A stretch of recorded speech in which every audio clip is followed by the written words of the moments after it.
Лүсээ наашир чи хэрэгтэй. За би болохоор бүр багасаа ер нь нохоо мууранд амар хайртай байсан. Манай найзууд нохоо мууртай өссөн. Тэгээд манай аав чараас хуучин нохоотой байдаг байсан. Тэгээд тэр маань хулхаад алдагдсан. Яг одоо манай Лүси болохоор яг миний анхлын бидаач тижээж байгаа нохоо.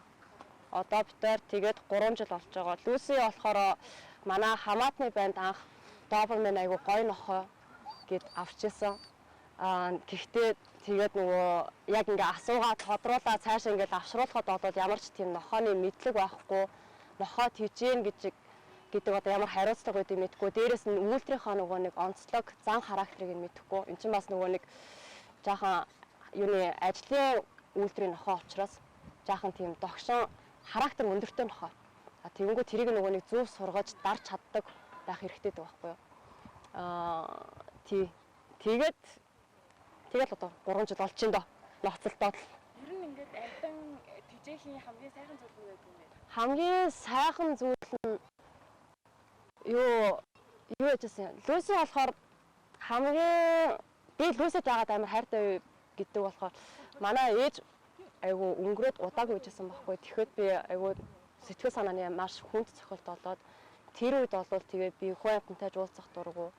Гэхдээ Лүсидтэй байж хахад бол Лүси над дээр ирснээс хойш болохоор би гадуур гарна. Угаасаа би нохоогоо баач хийх ёстой юм хойно.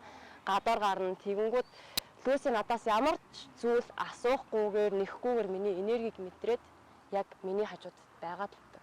Тэгээд намайг одоо ямар нэгэн байдлаар тавтахгүй ингэ яах юм бол орхио. Нэг жаахан тийм тавгүй байх юм бол шууд мэдрээд хүрээд ирдэг. Тэгээд маш хамтаа. Тий. Ямар ч үед бол тэгээд би Лүсид бол итгэж болно. Миний хажууд байна гэдэг Лүси ч гэсэн тэгээд ямар ч үед надад итгэж болно. Битээр би бинийхээ арыг дандаа тана. Тий. Түүний бас сайн найз гэдэг юм шүү дээ. Тий. Гэхдээ тэгээд бас нөгөө би мэдээж амьд амтан тижээж байгаа юм чинь би бас тэрнийхээ арыг бол ямагт үүрэх ёстой. Би нохоогоо хизээч юугаарч дутааж болохгүй. Яг тэр тижээл гэсэн бол би яг тижээх журмаар нь л тижээх ёстой тэр нөгөө хайрлах үүднээс нь би яг тэр хэмжээгээр нь тэрнээс илүүч тэгээд хайрлаад явах.